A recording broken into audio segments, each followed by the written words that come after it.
Stephen Miller absolutely killed it yesterday on CNN. Brianna, Keilar, I don't think she's got much left in the tank. We'll show you every bit of that interview. Plus, President Trump was asked at a press conference at Mar-a-Lago about Doge, and he was ready for that question.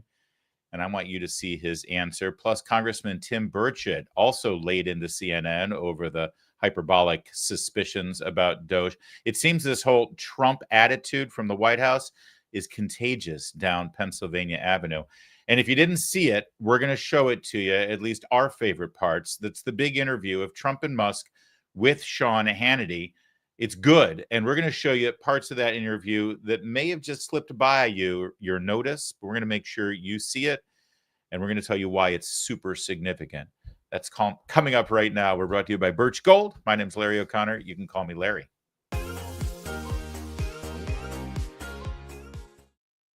Little shaken up. Just opened the invitation to my daughter's wedding.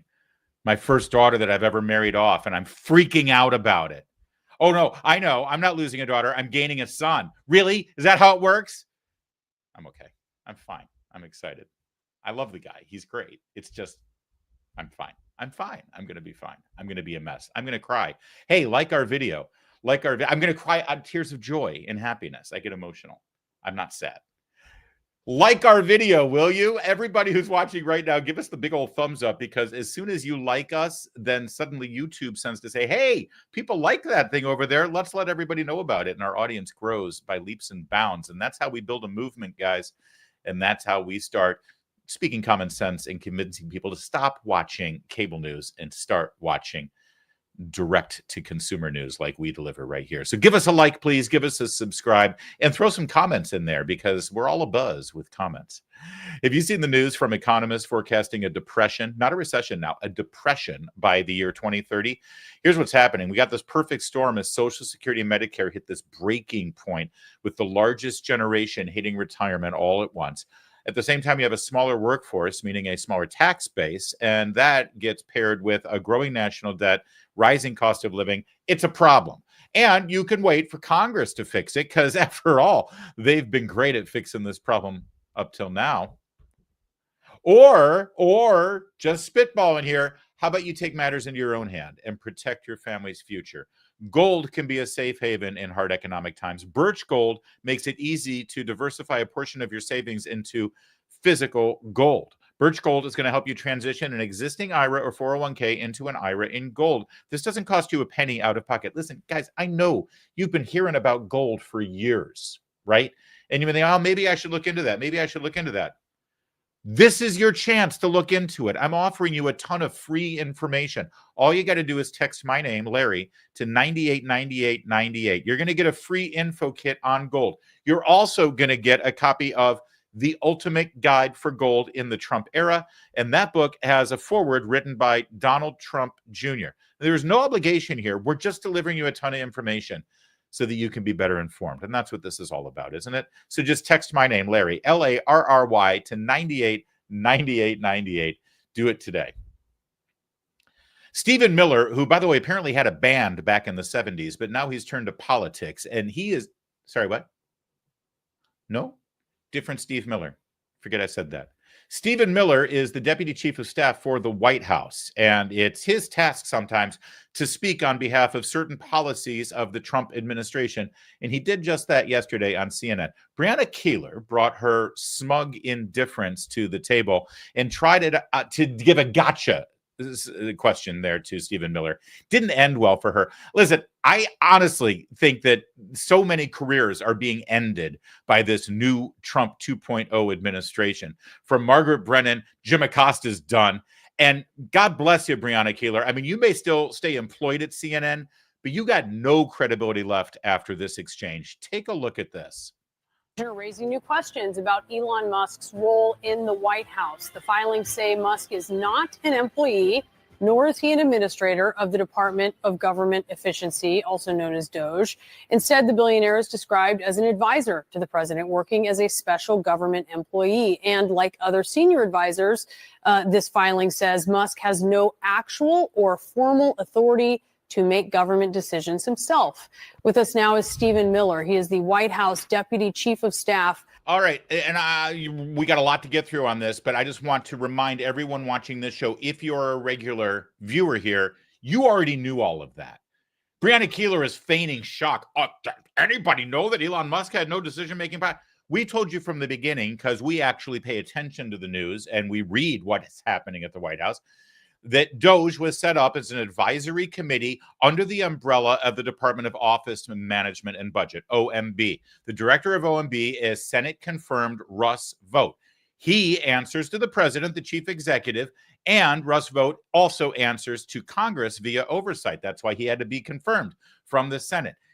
He's the one who makes the decision. Elon Musk and DOGE, they don't fire anyone. They don't cut anything.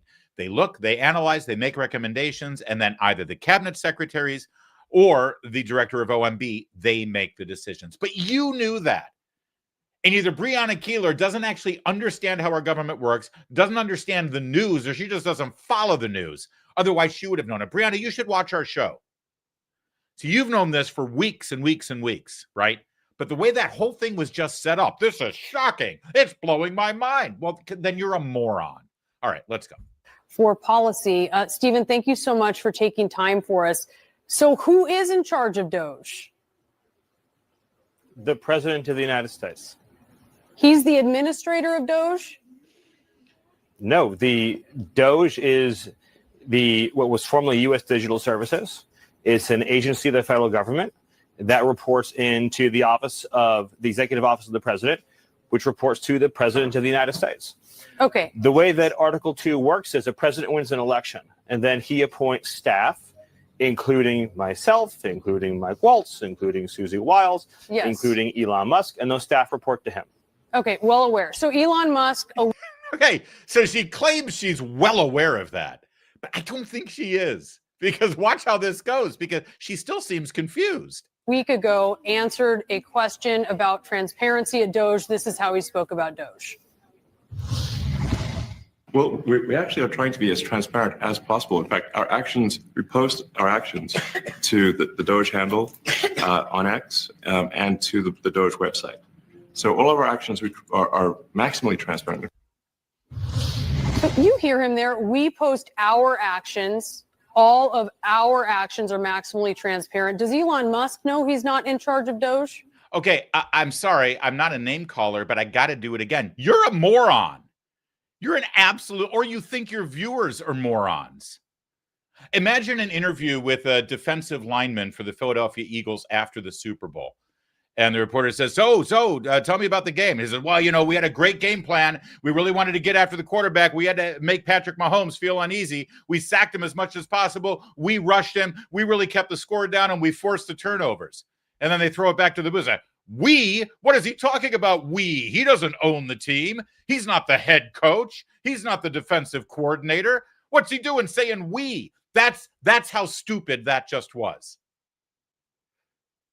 But she continues with the stupidity. And Stephen Miller, God bless him, patience of Job. He actually maintains his cool for a while. Eventually, he's going to lose it, and God bless him.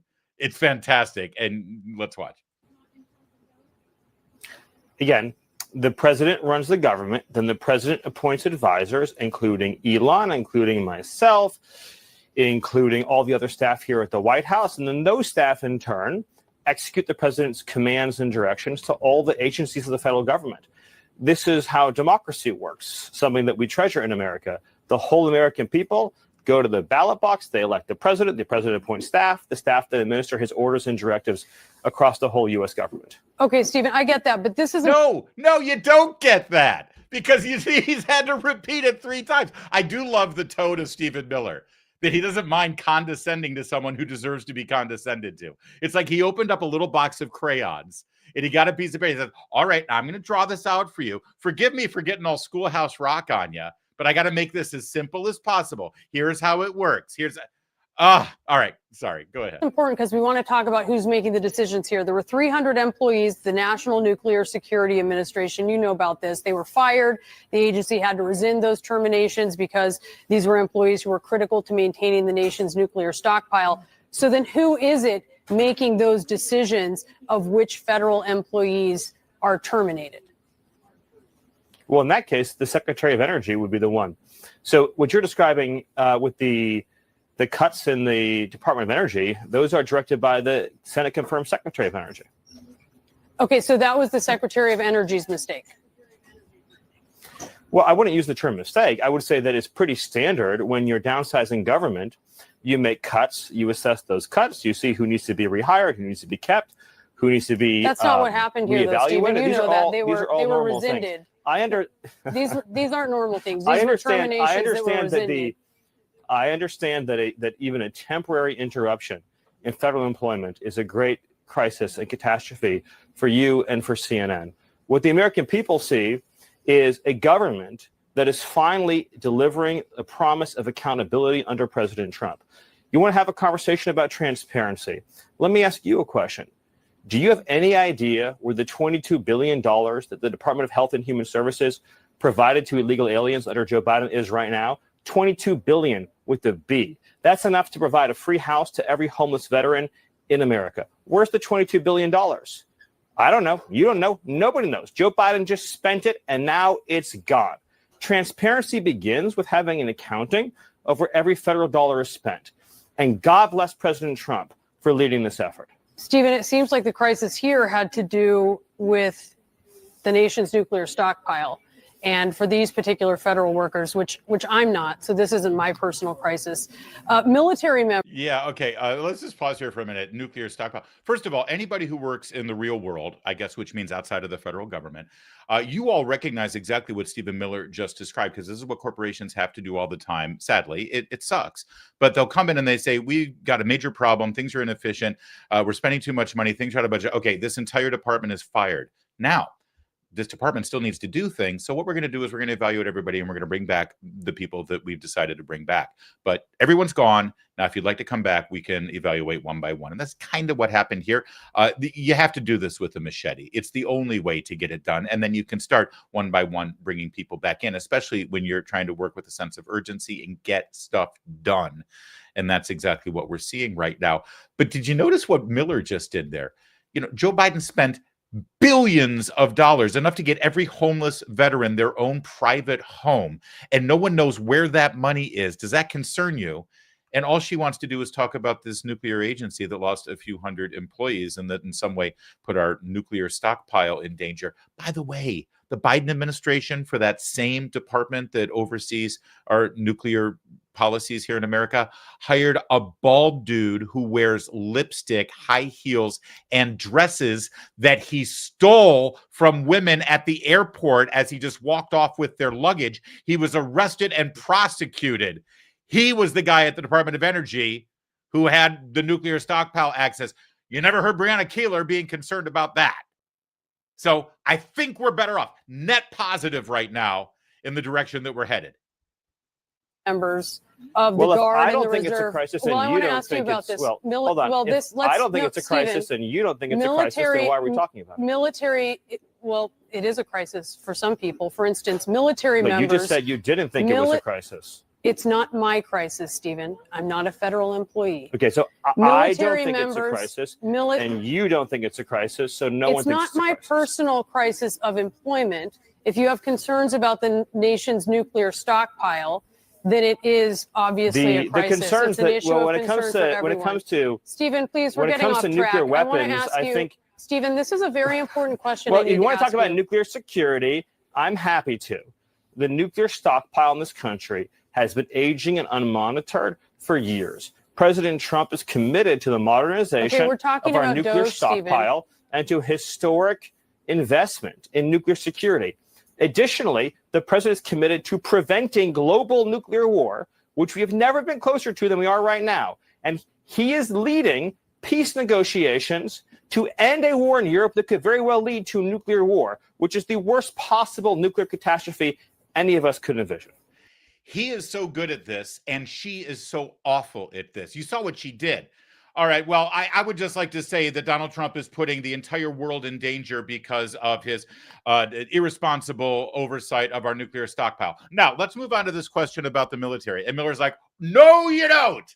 You're not going to throw that out there and just like let it linger in the air so that everybody who's watching, all 7 of you who are watching CNN now still, start to hyperventilate and panic that we're about to see mushroom clouds outside your kitchen window while you're doing the dishes. No, I'm actually going to tell you the truth, and I won't let you get away with it, Brianna Keilar. And he does it in a much calmer way than I just did. But these are the tricks that they play.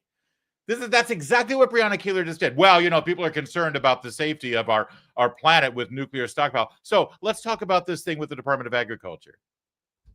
What I got to tell you, over at CNN, CBS, I'm thinking every network, they're all going through training sessions right now. I mean, honestly, next time Brianna Keilar needs to interview somebody from the Trump administration, do you think that she's going to approach it the same way? Or do you think she'll do a little homework?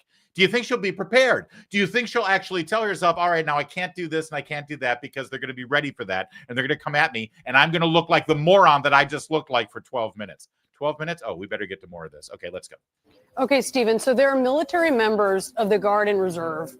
They are protected by law from being fired from their day job while they're deployed. I have learned that at one agency, an employee who's actually currently deployed with the military has been notified they've been fired.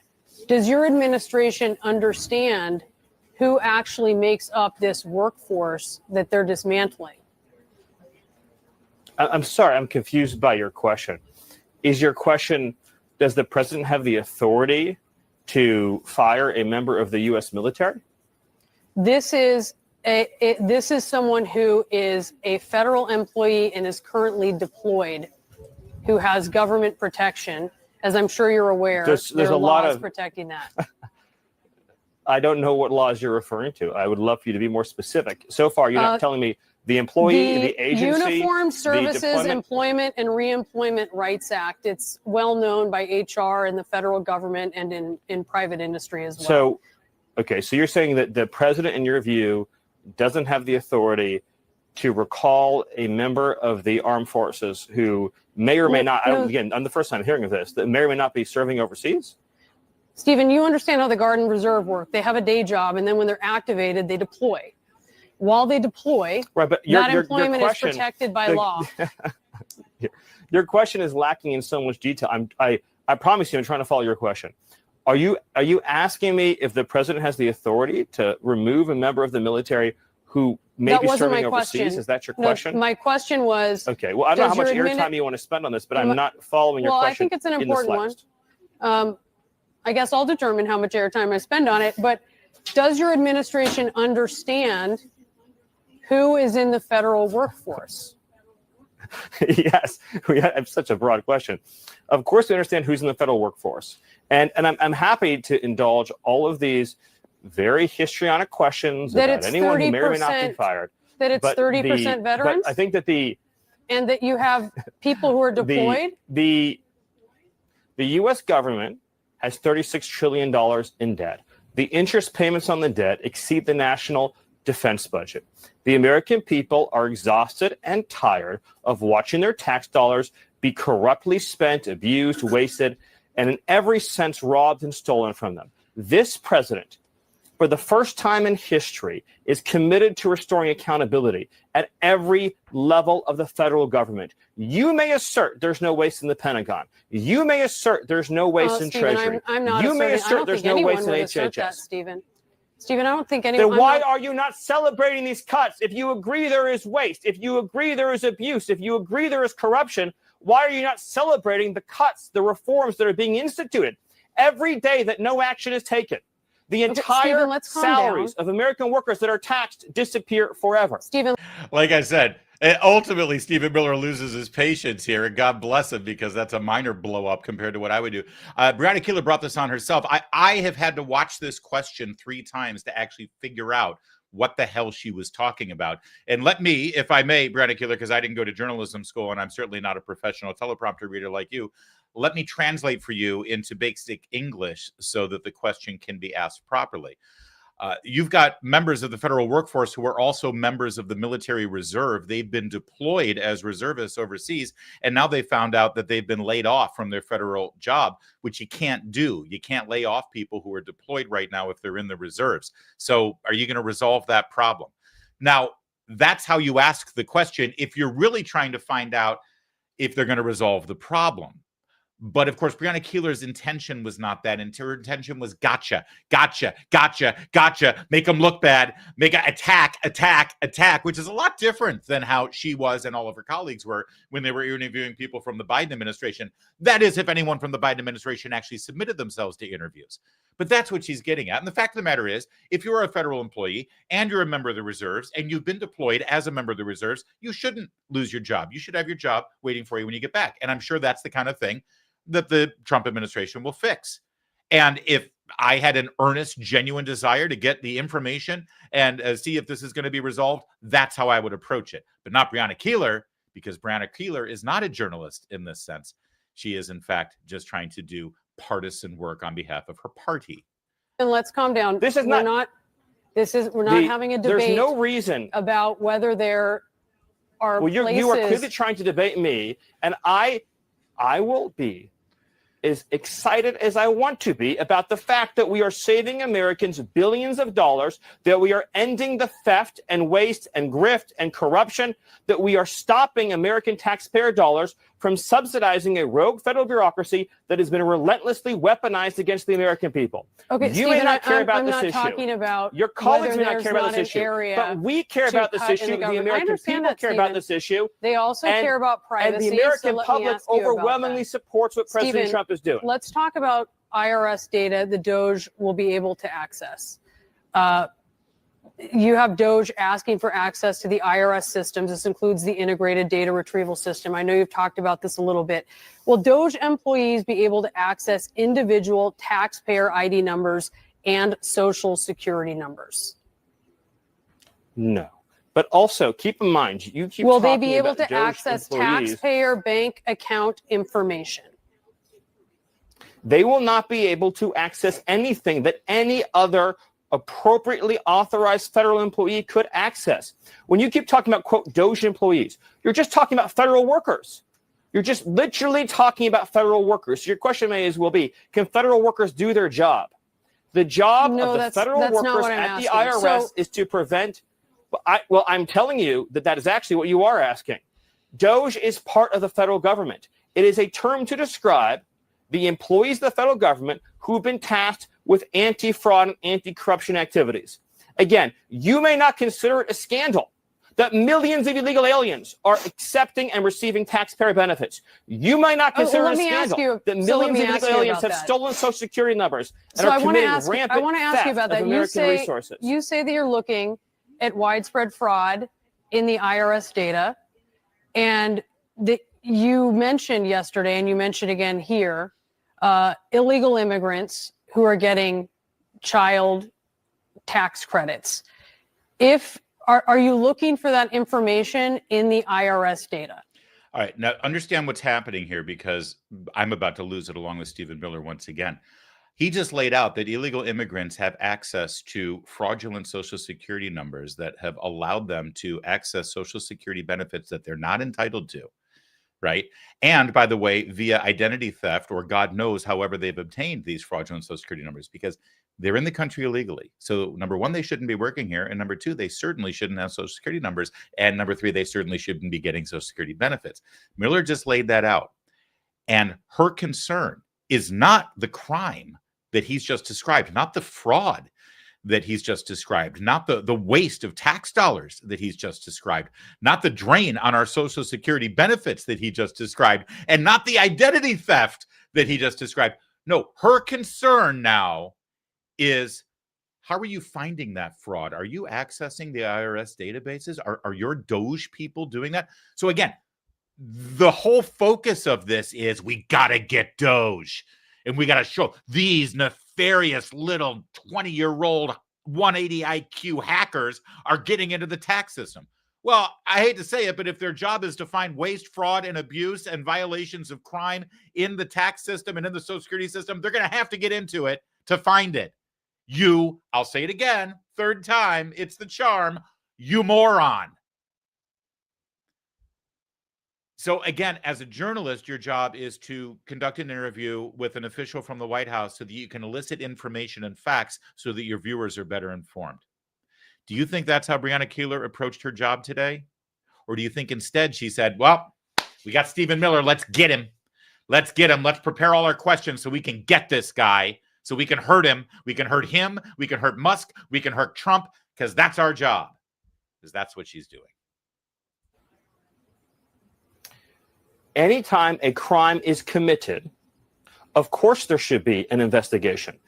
Is it your position that if somebody who is Stephen, here are you looking for that is stealing information in the taxpayer IRS dollars, data? the federal government will find every illegal alien who is stealing American taxpayer dollars, and that is what Americans will you expect find that to in happen. the IRS I don't data even and share fathom the that with premise law of your enforcement? question. It's a simple question. Will you Anyone find that who is- information in the IRS data and If- share that with law If enforcement? IRS investigators find illegal aliens stealing taxpayer money, of course they'll be referred to ICE. Of course they'll be referred to Homeland Security investigations. Of course it will be. Surely your position is not that we should let illegal aliens steal taxpayer dollars. Again, you want to talk about something to be upset about, that's it. What do you think? The millions of illegal aliens who've also stolen Social Security. Illegal aliens in mass have fake Social Security numbers. They have fake identities. Those are felonies. Why should there be an entire class in this country that is immunized from criminal prosecution and arrest for committing felonies? Felony theft of taxpayer information, felony theft of Social Security, felony theft of identity. These are all crimes. And yes, they will be investigated. Yes, they will be prosecuted. And yes, illegal aliens will be deported. And you know what happens when those deportations occur? Just very quickly, is that Stephen, Americans will get jobs, Americans will get benefits, Americans will get houses. Stephen, if they got a credit, a child tax credit, and they will be referred, you're saying, to ICE for that, and you would expect deported for that? Is that the position of the administration? If it is found that a crime has been committed, they'll be referred.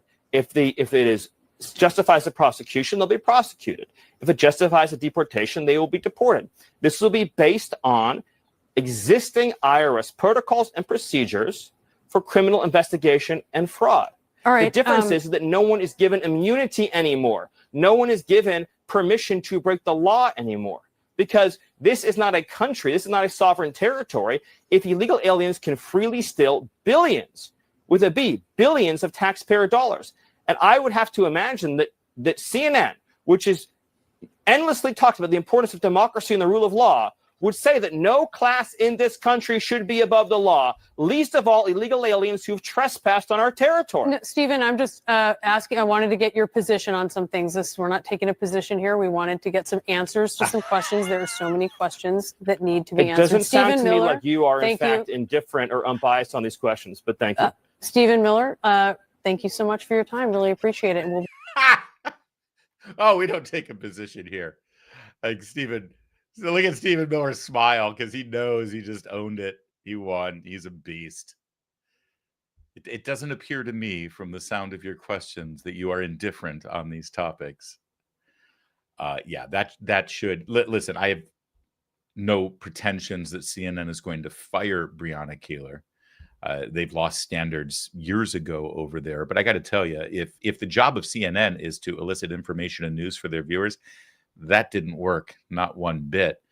If their job is to have a whole cavalcade of well-paid hosts who deliver the news to their viewers, and those hosts, while delivering news and information, have some level of trust and credibility and likability for the viewers, well, that didn't do much for Ms. Keilar's career either.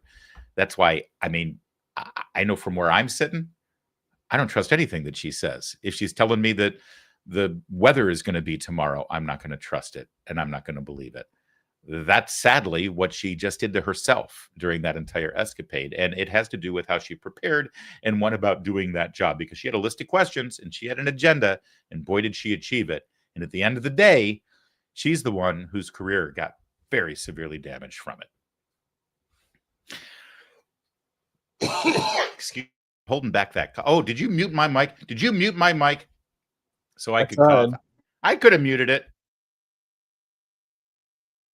There, now it's fixed. Sorry, I had to cough. It happens sometimes. All right. That was a hell of an interview. Good. God bless Stephen Miller. Yesterday, the president's schedule was that he would sign executive orders in the afternoon down at Mar-a-Lago, and that was it. That was all on that's all that was on the schedule. So a lot of us are like, oh my gosh, is this going to be a day where we don't actually hear from Donald Trump? He's not going to do anything. Well, maybe when he's signing executive orders, he'll take some questions, one or two questions. What ended up happening is hilarious. In fact, he signed his executive orders behind closed doors. It wasn't a public event. But then he set up a podium and flags and a microphone, and he just had a full-blown, unannounced, unscheduled press conference. And of course, during the press conference, the question turned to Doge and Elon Musk and how unconstitutional it is and how our privacy is being invaded and how this is corrupt. And President Trump was prepared. To me, a patriot. So, you could call him an employee, you could call him a consultant, you could call him whatever you want. But he's a patriot. I mean, look at the kind of things I just said. Just write it down, just in case that question got asked, right? And which I'm surprised it took so long, actually. But you know what? Ukraine's a bigger deal because people are dying by the thousands a week, thousands. By the way, I love that move. I just in case the question came up, I have this little piece of paper here. I just, I'm surprised it took as long as it did because that's all you people want to talk about. Ukraine's probably a little bit more important, but that's fine. All right, you want to talk about this? I'm ready for you. And boy, was he ready. But look at this. From 90 to 99, Social Security, 6,054,000 people. Well, that's okay. Maybe that's possible. 90 to 99, maybe it's possible. It's a lot of people, though, at that. But people that live to 100 to 109, 4,734,000. Wow, that's a lot. That means over 100 years old. They're 4 million people. I don't know too many. I know people that are doing great in their 90s, but not too many people over 100. But over 120, from 120 years old, people that are 120 years old up to 129, 3,472,000 people. Wow. That can't possibly be because the record is I think it's one person, a woman lived to 127, but they have 3,472. Okay, but now we're going really in. People from 130 years old to 139-year-old, 3,936,000. Wow. I wonder if people are getting paid with all this. I mean, are these checks? And that's what we're checking right now. People from 140 years old to 149 years old, 3,542,000, 140 years old and beyond. Now we're really going because we're looking to break the record by 25 years. People from 150 years old to 159 years old, 1,345,000. These are by the way, these are in the computer files. This is what they do well. They're super. I asked Elon, who are these Doge people? He said they're super brilliant computer people and they love the country. It's simple. Wait a minute. People from 160 years old to 169 years, 121,000. So 160-year-old people. 170 to 179,000, 6,087. But now, let's go into the real numbers. From 200 to 209 years old, 879 people. From 210 years old, I haven't met any of them. And if I did, I would bless them. I would worship the ground they walk on. 210 to 219 years, 866. From 220 years old to 229 years old, 1,039. And then you have two people from 240 years old to 249 years old, one person. And there's one person that's 360 years old. That's just that. And then where's the money being spent? By the way, real fast, it didn't seem like he was like, this was like one of the early chapters in Genesis where it was like, given all the ages and Enoch begat Methuselah, and Methuselah begat Ham, and he lived to 890 years old. Shockingly, though, and I know that this will be a surprise, all of those people in the Social Security database who are still apparently alive over the age of 110, they all voted Democrat. Incredible, isn't it? And I mean, like old school Democrat. I'm talking like Thomas Jefferson was their first vote for a Democrat. Just a little irony there that I don't think has been reported elsewhere. Okay, he's got more. Right? Let's go into that for just a second. $520 million for a consultant on the environment. It's called Environmental, Social, and Governance Investments in Africa and mobilize private sector resources. $520 million. Somebody got $520 million for an environmental, sounds like an environmental study. That's the most, I've always been one that paid a lot of money for my environmental studies, but they, I paid like $50,000, not $520 million. $520 million. By the way, this is what makes Trump so dangerous here. He just alluded to the fact that he's paid for a lot of environmental studies. See, here's the deal. He's a real estate developer. So when he builds a building in Manhattan, or when he does a golf resort in Palos Verdes, California, or in Miami, or wherever he does it, the local governments and the state governments are, well, you have to do an environmental study. An environmental study. What are you talking about? It's a golf course. Well, you're going to disrupt the environment. What, by planting grass and making a lake? What, the environment's going to be disrupted because we put a hole in the green? It's going to kill a worm? What are you talking about? He said developers hate this crap. And this has been something that's been laden on to the development process for years. And he hates it, and he knows it's a fraud. And they recognize this. Every developer knows that it's a fraud. It's a way for the government to hold you hostage. And so this is why he's so dangerous, because he's had to live through this his entire life. And he's finally able to come back and say, revenge, sweet revenge, not for himself, but for all of us. Because now he can look at a piece of paper and say, are you freaking kidding me? Somebody got $500 million for an environmental study. And what kind of development do you think got held up? What kind of fantastic, beneficial, economic boon got held up because of this $520 million environmental policy? And that's your money. It's one thing for Trump with his investors at a golf club in Miami to have to pay 50 grand or 100 grand for environmental study. But these environmental studies you paid for. Do you feel better off because of it? This is why they're scared of Trump and what he's doing right now. For ESG. $25 million to promote biodiversity, conservation, and promote licit livelihoods by developing socially responsible behavior in the country of Colombia. Well, it's nice. $25 million to go into Colombia for something that nobody ever heard of. $40 million to improve the social and economic inclusion of sedentary migrants. $40 million. $42 million. By the way, a sedentary migrant, I believe, is a polite way of saying someone who enters your country and then just sits around on their ass. But a sedentary migrant. So we're spending millions of dollars to improve the lives of sedentary migrants in other countries. And he's just halfway through the list here. But again, the big concern from the Democrats and from the media is that these computer whiz kids who are finding all this stuff are going to access your personal private information. That's what they're worried about. Not what and by the way, every single thing you hear that's being done here for foreign countries, imagine if that money were spent here on improving the lives of individuals in this country. Every single thing you should listen to. Or even better, hear me out. None of the money spent in foreign countries or in this country, and you get to keep your money. Imagine that. For Johns Hopkins, great place to research and drive social and behavior change in Uganda.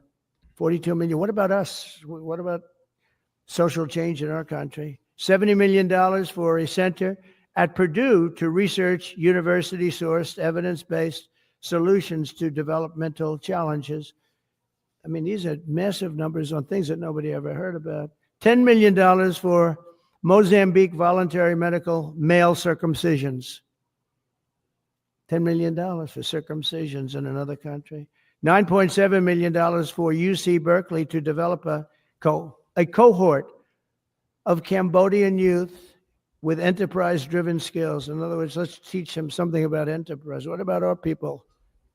Can't we teach them about enterprise? $2.3 million for strengthening independent voices in Cambodia. $32 million to the Prague Civil Society Center, which is a very liberal group of people. Wonder how much of that money came back to the people that approved it. $14 million for improving public procurement in Serbia. $486 million to the Consortium for Elections and Political Process Strengthening, including $22 million for inclusive and participatory political process in Moldova, and $21 million for voter turnout in India. Well, why are we giving $21 million to India? They got a lot of money. They're one of the highest taxing countries in the world in terms of us. We can hardly get in there because their tariffs are so high. I have a lot of respect for India. I have a lot of respect for the prime minister. He just left, as you know, 2 days ago. But we're giving $21 million for voter turnout. It's voter turnout in India. What about like voter turnout here? Oh, we've done that, I guess. We did 500 million, didn't we? It's called the lockboxes. $20 million for fiscal federalism in Nepal. Listen to these numbers. This is all fraud. $19 million for biodiversity conservation in Nepal. $1.5 million for voter confidence. We want to give them confidence in Liberia. $14 million for social cohesion in Mali.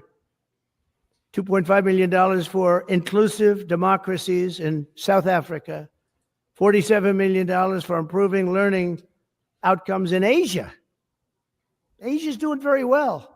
They're doing a lot better than we do in the schools, aren't they? $2 million to develop sustainable recycling models to increase socioeconomic cohesion among marginalized communities in Kosovo and Ashkali and in Egypt.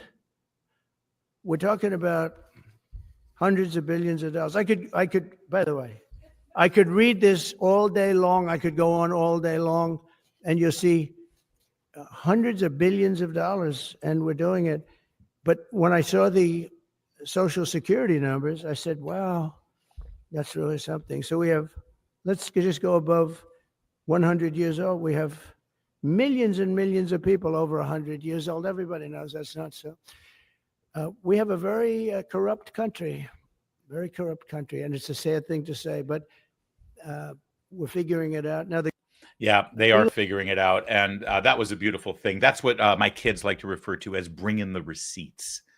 That's what Daddy Trump just did there. He brought the receipts. And there's no response to any of it. I'd love for they always try to change the subject. Oh, but you know, how are you getting that information? You know, you have the right security clearance and you have this and you have that. And this isn't the right procedure. It's not the right process. There's a right way and a wrong way to do this. No one's arguing that we should be doing this, but we are doing it. And no one's done anything to stop it until now. And there's nothing that can be said to stop it from happening, except for this. I will say this. I'll leave you with this thought. $20 million to Mozambique for circumcisions. Did you catch that in there? $20 million, circumcisions, Mozambique. And my only question is, after the $20 million, do they get to keep the tip? I'm sorry. I hate myself for doing that.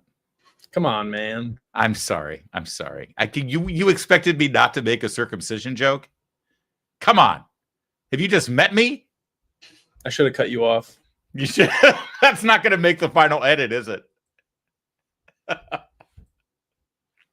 Everyone needs to come back. Kevin's going to edit. Kevin, every show, he breaks down each of our segments and they stand alone on whatever platform you're watching us on. You need to come back and watch the segment of Trump bringing the receipts to the press conference. Watch to the end so you can see whether he keeps my circumcision joke or not. I need to hear from the chat right now. Do you want Kevin to keep the circumcision joke or not? Let him know right now. Kevin, will we let the people decide on this? I think I'm in charge. No, this is a democracy. All right. One thing I'm really enjoying about this second Trump term is how his attitude and his approach is kind of contagious. You'll remember back in 2017, there were Republicans in the House and in the Senate who were like, oh, we don't know about this new way of doing things and how we're supposed to talk to reporters. And we can't do that because we want to clutch our pearls and be really nice and not send out mean tweets. And now it's like, let me at him. Look at this guy in particular, Tim Burchett, congressman from Tennessee. He sits on the DOJ committee and he doesn't have any more to give. That's the bottom line here. So he's with CNN, and CNN now they're rolling out this other journalist to try to do the same thing that Brianna Keilar failed to do with Stephen Miller. You look, the questions are almost exactly the same. Is that how dumb it must be to work at CNN right now, like across the board? It's like, oh, we got another congressman on. We're going to ask him about Doge. Well, let's just use those same questions that Brianna Keilar whiffed on yesterday with Stephen Miller. So here we go this morning with Tim Burchett of Tennessee. And, well, he was ready for it. DOJ subcommittee. And the White House says in a court filing, Elon Musk is not overseeing DOJ. Did you know that? President Trump is overseeing DOJ, ma'am. That's the bottom line. And everything that is being done has to be done through executive order, and that is through Trump.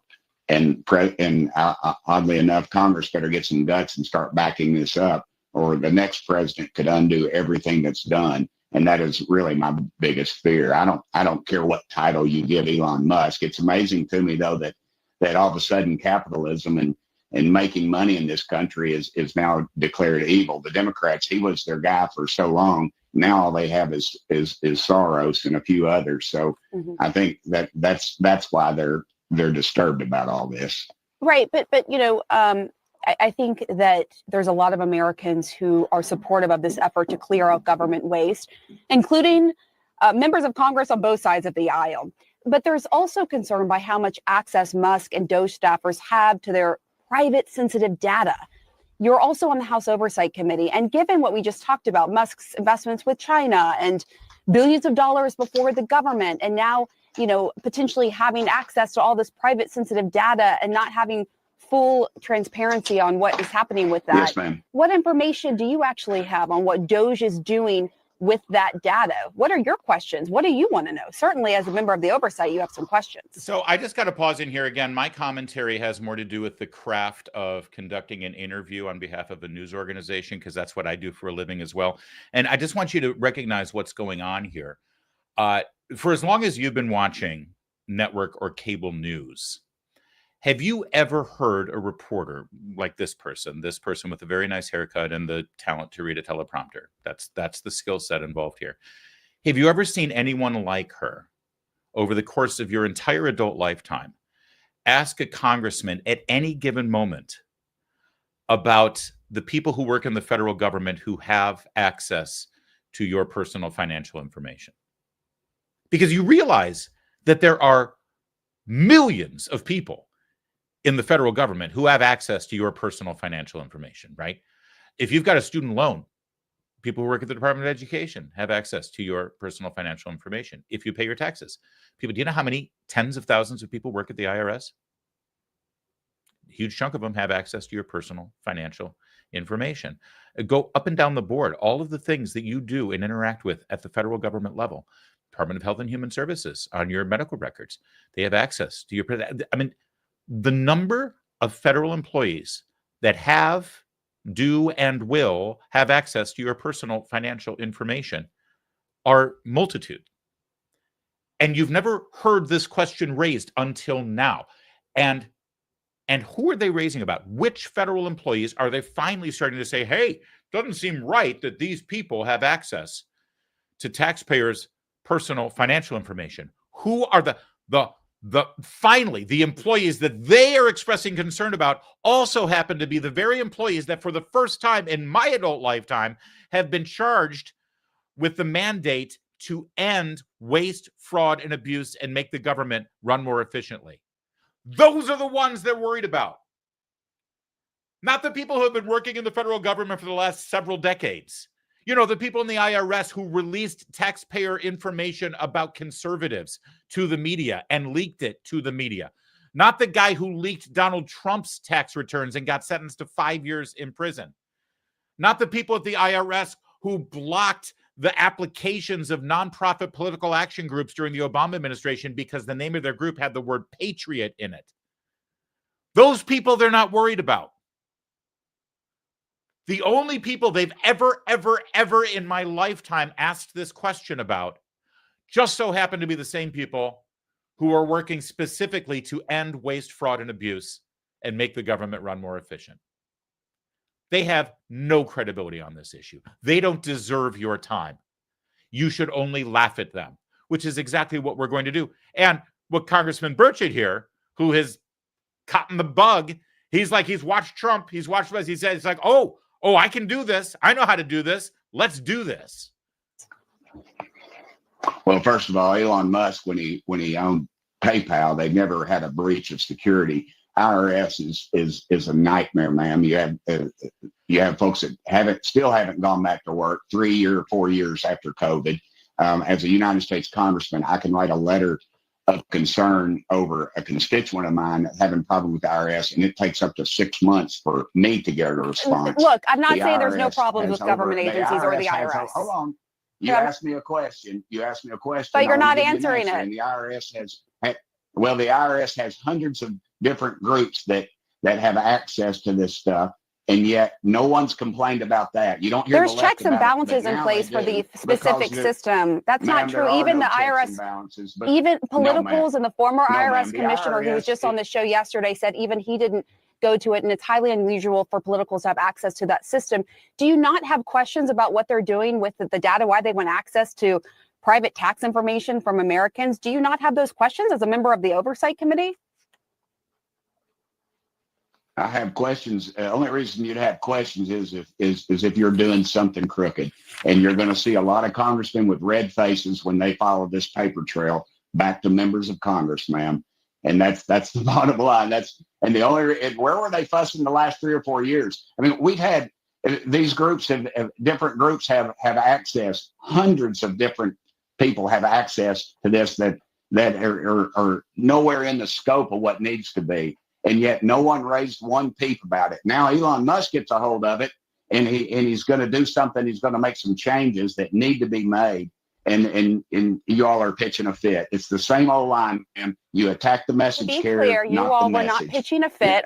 As I said, a lot of people think it's a good thing to weed out waste, but there are fair questions to be asking congressmen about these unelected people going in and having access to private information from America. How can you not be asking those questions? Those are very fair questions. Ma'am, but hold on, let me follow up with you. Hold on, because there's a difference between, listen. Hey, hold on for a second. How many people at the IRS are elected? How many of those are elected, ma'am? You're proving my point. You've got all these people, and this is a very porous agency. We know that. There's a difference between civil service and checks and balances in place in a small group and politicals who are going in, many of them young staffers who we know nothing about really. Why don't you have those questions as a member of the Oversight Committee? If a Democratic administration was doing this, would you not be asking questions? And the questions are being asked, ma'am, but I want you to look at these. I'm not hearing them from you. Those are Japanese. Those are Japanese rifle. That, guess what? My dad was 21 years old when he killed the people that carried that. You all don't question the fact that, we these 22-year-old people, the ones that fight our dadgum wars, but yet there's a difference between members of the greatest generation going to war and risking their life to serve our country, and young staffers going in with their computers and trying to get access to personal data. By the way, there is a big difference. Did you see what she just walked into there for a moment? He made a good point. It's like, oh, you're upset that they're 21 years old. My dad fought World War II and brought back these Japanese rifles after kicking their butts over in Okinawa. And now, you're upset about a 21-year-old with a computer actually making the government more efficient. And she said, well, there's a big difference. Yeah, there is a big difference. You're proving the point. She's fine with 20, 21, 22-year-olds in the military. You don't have to go back to World War II and the greatest generation, by the way. We had a hell of a great generation just now for the last 20 years fighting in Iraq and Afghanistan, all volunteer, by the way, no draft, getting their legs blown off and traumatic brain injuries left and right from IEDs. and you're fine with them going and doing that on behalf of your country, but suddenly you question whether they're worthy enough to go use their computer skills and their intellect to find waste and fraud and abuse in the why the double standard there, ma'am? These are both great sets of patriotic 20, 21, and 22-year-olds. And by the way, honestly, if I were Tim Burchett, he can't say it out loud, but I'll say it for him.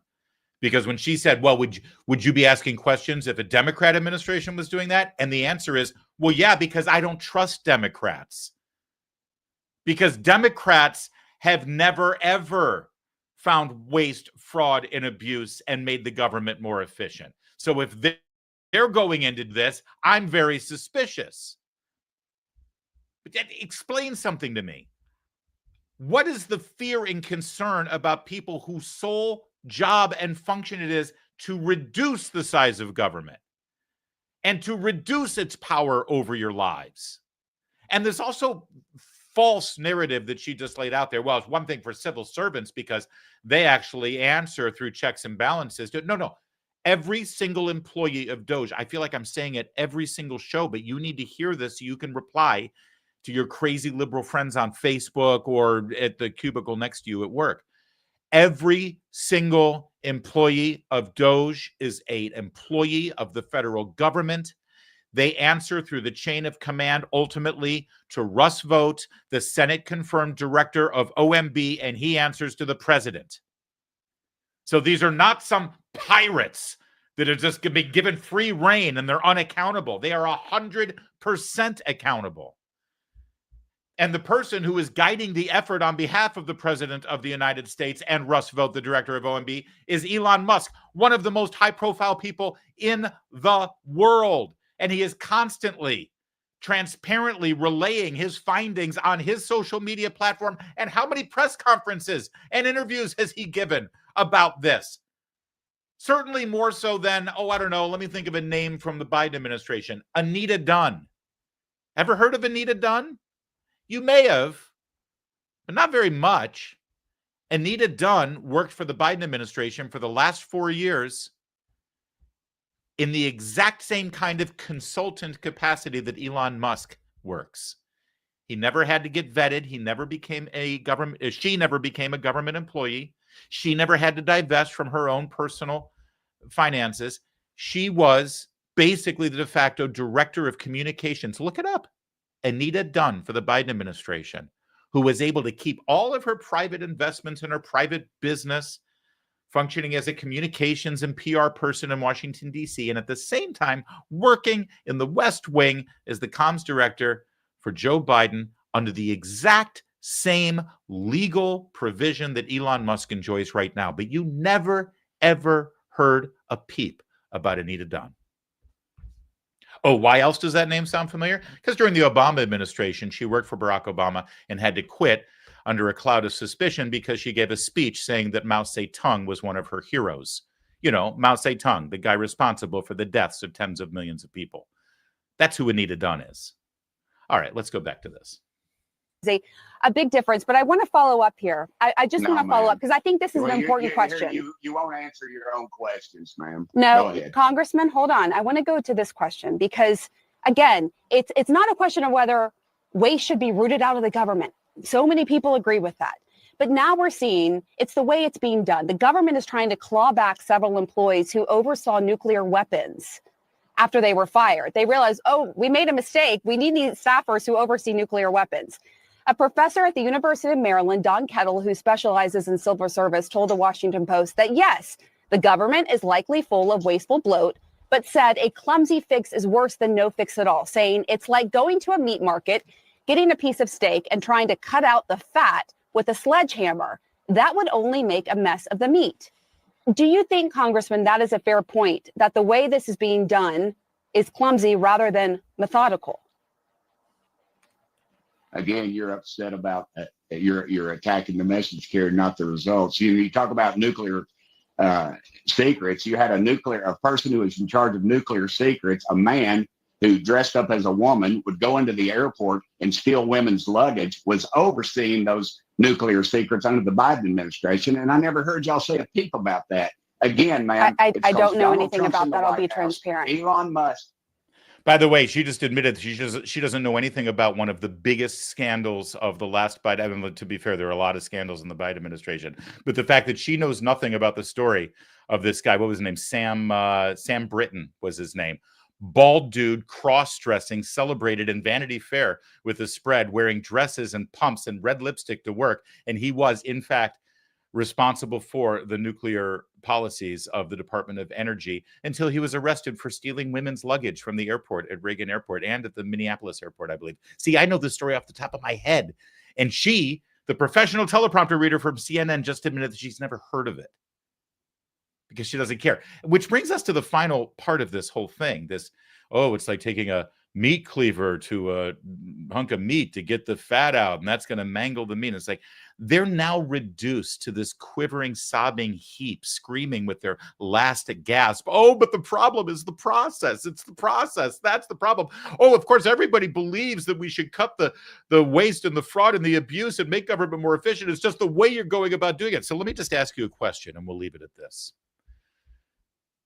They claim that nobody argues with the goal of cutting waste, fraud, and abuse and making government more efficient. They're just angry at the way it's being done. And so they want to dictate how it's done.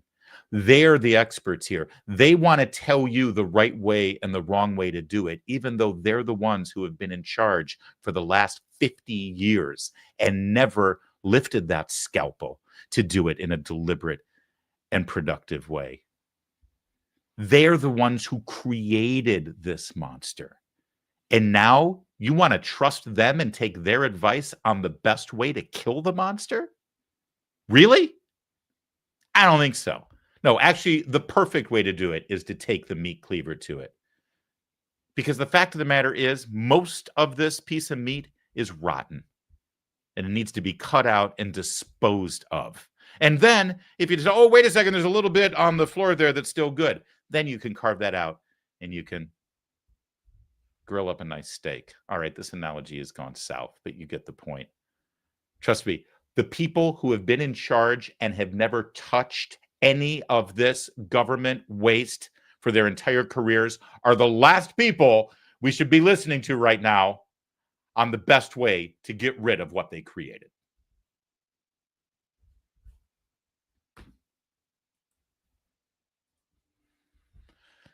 Donald Trump and Elon Musk sat for an exclusive interview with Sean Hannity. And I don't know if you've watched Sean Hannity lately, but I got to say, it was pretty impressive that Trump and Musk got a word in edgewise.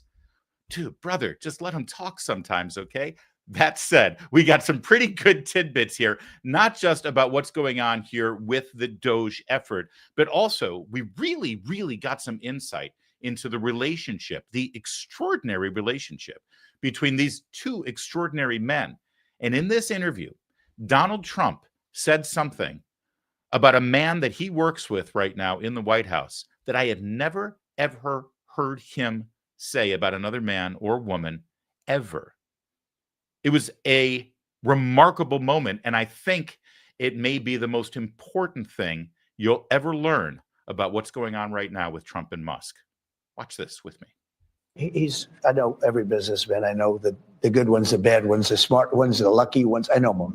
This guy's he's a brilliant guy. He's a great guy. He's got tremendous imagination and scientific imagination, far beyond, you keep talking about a technologist and all, but you're much more than a technologist. You are that, but he's also a good person. He's a very good person, and he wants to see the country do well. And I know a lot of great business people, really great business people, but they're not really, in some cases, very good people. And I know people that would try and take advantage of the situation. This guy's somebody that really cares for the country. And I saw that very early on. I saw it really a long time ago when I got to know him. He's a very different kind of a character. That's why, who loves him? Young people that are very smart and that love the country. All right. A little Fox logo there. I've never heard Donald Trump say that about a colleague before. I'm told by people who have worked for President Trump in the first White House that one of the best compliments he ever pays somebody is that they're very smart. He admires that. President Trump admires intelligence. He admires people who have intelligence and apply that intelligence for success. But then he went overboard to talk about what a good person he is, what a patriot he is, and how his intentions and what he's trying to achieve are all coming from a good place. Not only is that extraordinary in terms of the relationship that these two men have and how they're working together. And by the way, the image that you see right there is extraordinary. When was the last time you've ever seen Donald Trump, or for that matter, any president, any sitting president in office, conduct a joint interview with someone other than the First Lady? Maybe the vice president, but even that is rare.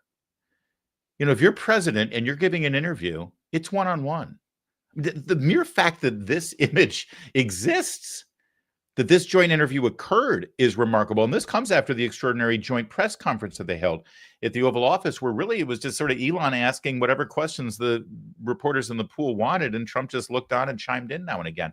But Donald Trump right there going on the record saying, this is a good man. I trust him. I believe in him. All of his intentions are coming from a good place.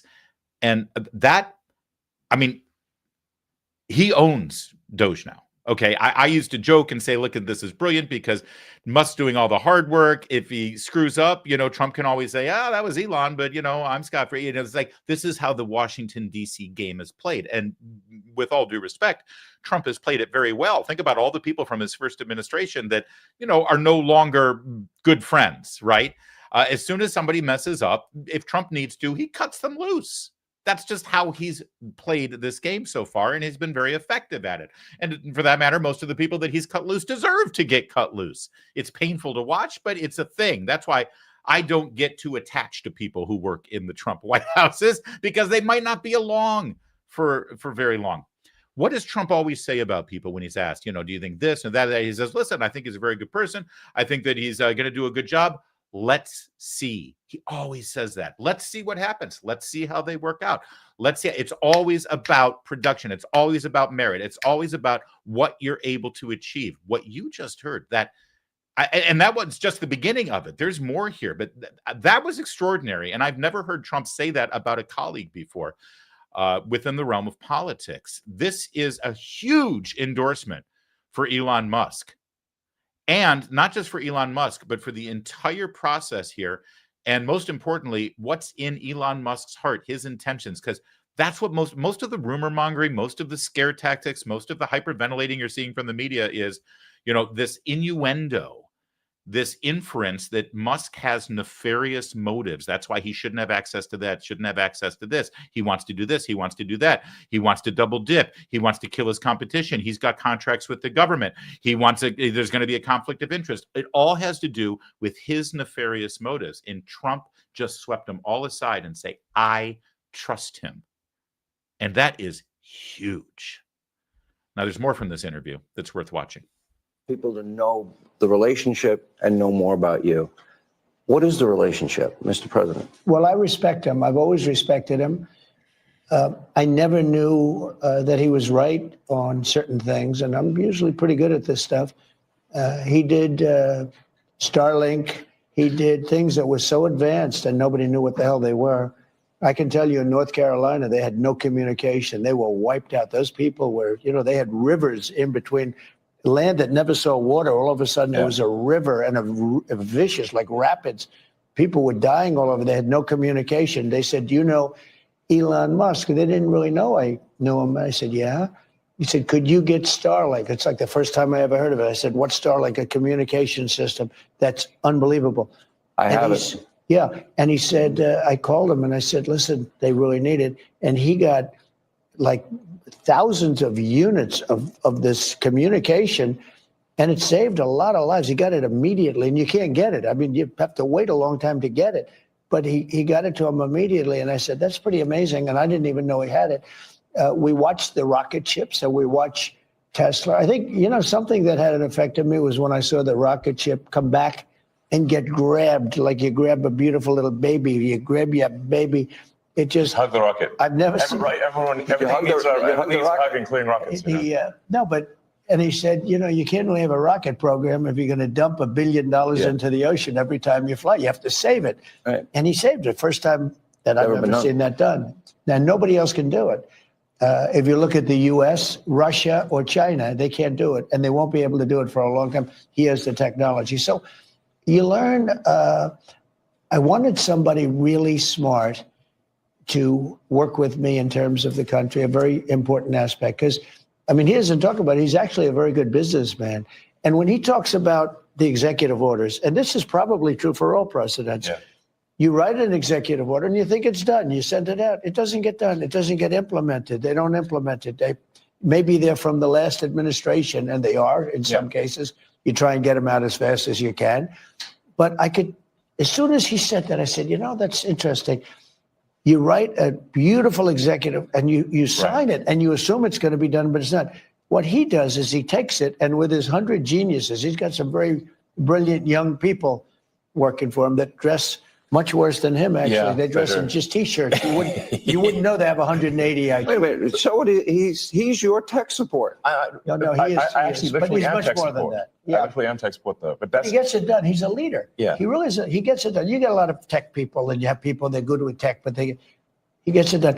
I said in real estate, you had guys that would draw beautiful renderings of a building, and they'd draw the rendering. It would be great. And you say, great, when are you starting? But they were never able to get it built. They couldn't get the financing. They couldn't get the approvals. It would never get done. And then you have other guys that are able to get it done. They could just get it done. I was in real estate. Same thing in this. He gets it done. Again, I just want to point out and ask you decide, have you ever seen President Trump go on and wax poetic about any member of his cabinet, his running? I mean, don't get me wrong. It's not like he throws some shade and criticizes them, but he's going overboard here. He has decided that he is ready to latch on to this entire system. People who have suggested that he was trying to keep some distance so that Musk can do this thing and he can remain separated from it. Not after last night, not after this interview. This is absolutely extraordinary, and it's going to have repercussions, I think, with how this is covered and how this plays out. Trump owns all of this now. There's no doubt about it. And he owns it because he's decided this is a very good thing. They sign a contract in a government agency, and it has 3 months, and the guy leaves that signed the contract, and nobody else is there, and they pay the contract for 10 years. Yeah. So the guy is getting checks for years and years and years, and he's telling his family, obviously, maybe it was crooked, maybe he paid to get the contract, or maybe he paid that they didn't terminate it. But, we have contracts that go forever, and they've been going for years, and they're supposed to end in 3 months or 5 months or 2 years or something, and they go forever. So the guy is either crooked, where he knew this was going to happen, or he's crooked because he's getting payments that he knows he shouldn't be getting. But they're finding things like that. They're finding things far worse than that. And they're finding billions, and it will be hundreds of billions of dollars worth of fraud. I say waste and abuse, but fraud, waste, and abuse. And he's doing an amazing job. And he attracts a young, very smart type of person. I call them high IQ individuals, and they are. They're very high IQ and high IQ. And when they go in to see the people and talk to these people, the people think they're going to pull it over. They don't. These guys are smart, and they love the country. There's a certain something, but he uses the word care. So people. There's a little bit more here, and we'll get to it. They go on to this whole thing about how Musk spent a lot of time talking about Trump, too, saying that Trump has both competence and caring. And he even said, does anyone think that Joe Biden had either competence or cared about what he was doing? It was clear from the results here. They go back and forth quite a bit in this interview. You should watch the whole thing. It really is worth it. But when you hear that there are people who have signed contracts with the government that have now gone on for 10 years and nobody's looking and nobody's watching to see if the work has ever gotten done or if the contract should be terminated or whether there's no need for the work anymore. They just keep getting paid over and over and over again, 10 years on now. Does anybody doubt that? No, seriously. You can tell me in the chat here. Do you 100% believe that happens regularly with our federal government? Or do you think, no, that sounds outlandish to me. No, there's no way. There's no possible way. I don't think anybody who hears that thinks, well, that's stunning. I can't believe it. Of course we believe it. I don't know. I've asked people, tons of people, what time is it now? After 1 o'clock in the afternoon, this aired last night. I've asked, are you surprised by this? Not one person has said that they're surprised. You tell me. Tell the world in our chat, in the comment section. You surprised? Of course you're not. We know this is happening. Your elected officials know that it's happening. They've done nothing. And all they can do now is stand on the sidelines after creating this nightmare and throw rocks at the people who are actually finally fixing it and say, oh, but we don't like the process. You're not doing it the way you should be doing it. We know how you should fix this. We know how you should fix this. Really, then why didn't you? It's that line from the movie, the Social Network. The Mark Zuckerberg character, right? No, you didn't invent Facebook. You know how I would have known if you invented Facebook? Because you would have invented Facebook.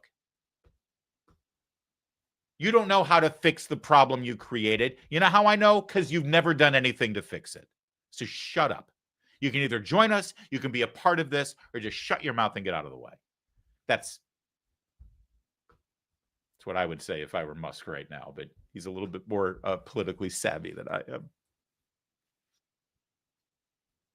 Other than this fraud or something, we're going to find it's going to be strengthened, but won't be touched. Medicare, Medicaid, none of that stuff is going to be touched. Nothing. You don't have to. Now, if there are illegal migrants in the system, we're going to get them out of the system and all of that fraud, but it's not going to be touched. All right, let's just be clear, because everyone's saying, oh, they're going to ruin Social Security, they're going to ruin Medicare, they're going to break it all.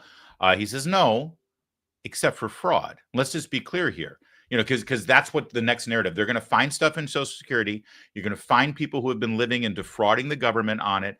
They're going to put in new protocols that prevent people from defrauding the system on Medicare or on Social Security. And you're going to hear Jake Tapper say, well, the president said he wasn't going to touch Social Security, but now look what they're doing. That was a very, very important caveat that he just put in there. We'll fix the fraud. That's going to end. At the president's request, or instruction, we are accelerating the return of the astronauts, which was postponed kind of to a ridiculous degree. They got left in space. They've been there. They were supposed to be there 8 days. They're there almost 300. Biden. They were yes, they were left up there for political reasons, which is not good. Okay, it's not good. Now, if I had the weight of the pressure of doing that successfully on my shoulders, I think I'd be, but when we spoke before we did this interview, you are very confident. You think this will be a successful mission. Well, we don't want to be complacent, but we have brought astronauts back from the space station many times before, and always with success. Mm-hmm. So as long as we're not complacent. When are you going to launch? I think it's about 4 weeks to bring them back. About 4 weeks? Yeah. And we're being extremely cautious. Yeah. You now have the go-ahead. Yes. Well, thanks to you. They didn't have the go-ahead with Biden. What's that? He was going to leave him in space. I think he was going to leave him in space. Well, it's like when we were growing up, lost in space. Yeah, he didn't want the publicity. Can you believe that? He says, no, we can't believe it. Actually, sadly, we can't believe it. I wanted to end with that clip for 2 reasons. The first is I just love the fact that while Musk is handling this Doge process and being the tip of the spear and overseeing it all and coordinating it and reporting to the OMB director and reporting to the president and doing media and doing damage control and making sure that the American people see that he's basically reinventing how government is done and exposing how archaic everything has been done. While he's doing that, he's also coordinating with his team at SpaceX to rescue 4 stranded astronauts that are up for hundreds of days now in the International Space Station at the same time. And this last point here needs to be spelled out, because I think I spent a lot of, we haven't talked about Joe Biden much. The first year of this show was really all about Joe Biden, because we started in October of 2023. And for the first year, Biden was the president, and it took us right up to the presidential election. So we spent a lot of time. If you're a newcomer to this show, you know how I feel about Joe Biden. He's an awful human being, a terrible man. He's been a horrible man his entire political career. And I love the fact that he is so invisible and irrelevant right now in our lives, because he did not deserve to be in our lives for as long as he was, whether he was a senator or a vice president or a president. He's everything that's wrong with American politics personified in one human being, a terrible person. And this little anecdote tells you everything you need to know. If you're unaware of these astronauts, they were launched up in a new capsule that was being tested by Boeing. Boeing, the company whose airplanes have had some issues with their doors, right? So Boeing tests out this new capsule that they want to use to be able to send people and retrieve them from the International Space Station. I think it's called the Dragon. This is part of the mission to eventually get back to the moon for NASA. There's two different programs, the SpaceX program and this program through NASA with the Dragon. I think it's called Dragon. Anyway, Boeing sends this capsule up and it brings these astronauts up to the International Space Station. And then once it's stuck, they discover they have a problem. And it's incapable of returning the astronauts back into orbit and back to Earth. What are we going to do? So I don't know if you remember this or not. Excuse me, it's not the Dragon. Musk's thing is the Dragon. I forget what the Boeing capsule is called. Maybe somebody's already told me in the chat here. Or maybe Kevin has told me. Hang on. No, he told me something else. All right. Anyway, Boeing sent their capsule up. Some sort of malfunction. They couldn't bring it down. So in September, SpaceX, led by Elon Musk, they send their capsule up. And the idea is that it goes up there. Starliner, thank you, Mr. Fastbucks, the Starliner from Boeing. The Dragon capsule launches up into space. It docks with the space station. And the idea is you're going to collect the astronauts who were stranded there and then bring them and return them home. This was in September. And it got up there. And then suddenly the Biden administration pulled the plug on the rescue mission inexplicably. Now, you just heard Musk say blatantly, 100% without any guile, this was done for political purposes. And I'm delivering the information to you. You decide. But this was in September. This is 2 months before the election. Elon Musk at that time had endorsed Donald Trump for president and was campaigning for him. And he was there to the rescue to get these American astronauts who were stranded in the space station home so that they're not stranded in space.